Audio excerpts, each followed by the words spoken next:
esame Alytuje. Čia šiandien atvykome į Alytaus profesinio rengimo centrą. Keliausime į vidų, pašnekinsime įmonės direktorių Vytautą bei Panasonic įrangą sumontavusios įrangos atstovą Liną. Na ir kodėl mes atvykome čia? Nes tai yra visiška sėkmės istorija apie tai, kaip profesinio rengimo centras investavo, atliko nuostabų projektą ir jie jau turi gerus rezultatus, kodėl šis projektas buvo sėkmingas. Keliaujame į vidų. Tai sveiki gerbėmėjai.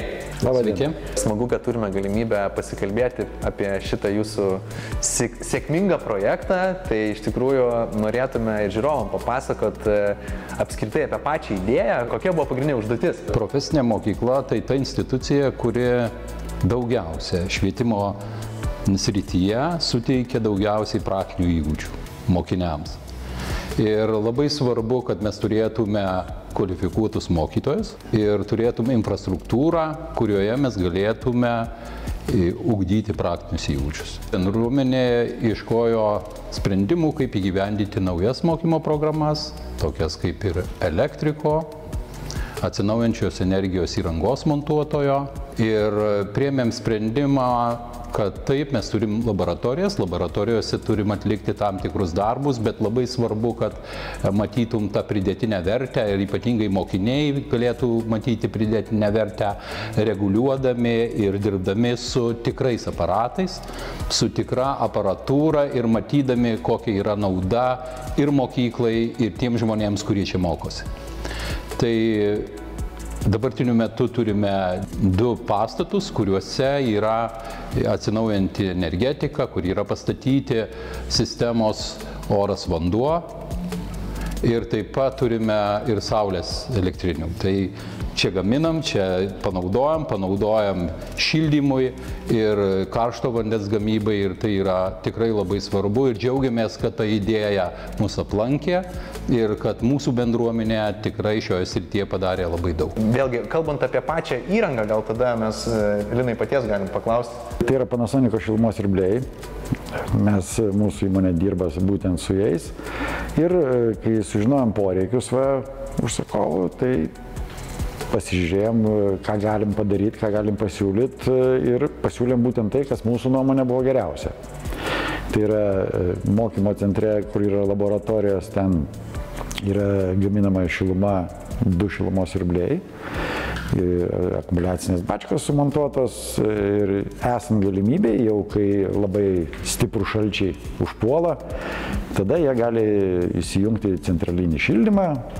Skaičiam, kad tarkim prie -25 laipsnių jau jų taip ir neturėtų užtekti ir nėra poreikio tokių galingų statyti. O bendrabutyje mes sumontavom 4 šilumos siurblius pagal bendrabučio dydį. Ten taipogi gaminami 2000 litrų karšto vandens, tie patys šilumos siurbliai gamina. Ir kiek suprantu, tas poreikis yra irgi pilnai patenkinamas. Tai Vytautai, kalbant apie jau rezultatus, ar jau turit paskaičiavimus gal procentais, kiek pavyko šildymo sutaupyti su Panasonic šitais sprendimais, kurie čia įdiegti ir su ankstesnė situacija, kada viskas būdavo tiekiama iš centrinių tinklų? Kaip minėjau, mes turim elektrinę, mes turim šilumos siurblius, ir oras ir oras vanduo. Tai netgi, kadangi ir naudojam mokymo procesui, tai galbūt net galėtum apsieiti su mažesniu kiekiu, bet mokymui reikia visko, bet jeigu mes analizuotum, o kokia nauda, ekonominė nauda, tai šiandien galiu aiškiai pasakyti, kad dirbtuvės yra šildomos, pramonės ir prekybos skyriuje šildomos visiškai nemokamai. Oho, geras. Nes mes turime elektrinę, kuri gamina elektrą, mes turime siurblius, kurie paverčia elektrą šiluma ir taip pat karštas vanduo, viskas tvarkoj. Netgi bendrabutis, kuris taip pat naudoja šilumą pagamintą siurblių, sistemos oras vanduo, taip pat didžiąją metų dalį mes bendrabutį šildome nemokamai. Super. Ir kaip minėjau, tie pinigai yra panaudojami kitų labai svarbių projektų įgyvendinimų mokykloje. Jeigu žiūrim į ateitį, taip mes labai norėtum būti nepriklausomi. Mes jau dabar kalbamės komandoje, kaip čia turėti kaupiklius, baterijos, taip. Super. kaupti, dar efektyviau panaudoti elektros energiją ir dar turėti daugiau elektrinių, kad taptume visiškai nepriklausomi nuo kažkokių tai išorinių tiekėjų arba išorinių nepalankių veiksnių. Linai, o jum patiems vėlgi gyveninant visą projektą, kaip jūs apskritai jaučiatės pačioj pradžioj ir va dabar, kai jau turit rezultatą ir kai mes kalbam apie gerus rezultatus?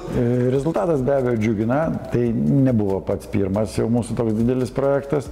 Esam dirbę su panašiaus dydžio sistemomis ir anksčiau, bet šitas projektas mums irgi turėjo savų niuansų, buvo iššūkių, mes juos sėkmingai išsprendėm ir jeigu dar ateityje jų bus, tai telefonu mes nekeičiam numerių, jau labai seniai, visada galima prisiskambinti ir mes tas problemas sprendžiam. O kalbant apie pačius Panasonic siurblius ir šią situaciją, esminiai jų pačių privalumai, ar ne, kaip jūs patys, nes didžiulės patalpos, didžiuliai, man taip apskritai yra naujovė, kai tokio dydžio patalpos yra apšildomos. Taip. Čia viskas priklauso nuo teisingo projekto. Teisingai suprojektuoti, teisingai skaičiavimai ir atitinkamai teisingai parinkti siurbliai gaunasi ir tada nebūna problema. Kaip dabar direktorius sako, jau patenkinti rezultatais, tai ir mes tuo pačiu irgi labai džiaugiamės. Šiaip aš dar norėčiau mūsų žiūrovam priminti, mes iš tikrųjų esame Vilniuje buvę Panasonic naujajame mokymų centre, tai kas nematėte, tikrai galite atsisukti prieš tai mūsų buvusią vienoje iš laidų, tikrai tą rasite, kur patys Panasonic irgi, jie šviečia, kaip sakyti, ir visuomenį, ir apmoko rangovus, kaip teisingai, nes teisingas sumontavimas po to yra, kaip sakyti, lengvas ir gyvenimas be problemų su to šildymu. Panasonicas rūpinasi savo, kaip sakant, ne tik darbuotojais, bet ir montuotojais. Esu buvęs ir Švedijoje, ir Paryžiuje seminaruose esu buvęs, ir jų naujam centre taipogi esu buvęs. Ir jų gauti informaciją tikrai nėra jokių problemų. Viską mes gaunam, viską mums pasako ir mums pačiam nuo to tikrai daug lengviau dirbti yra. Nes kai orientuoja situacijoje, visada yra lengva. Patirtis, aišku, savo duoda, bet laiku ir teisingai ateinanti informacija mums taipogi labai padeda. Tikrai džiaugiuosi, kad pirmiausiai buvo stiprūs projektuotojai, kad jie paskaičiavo labai aiškiai ir tiksliai, kiek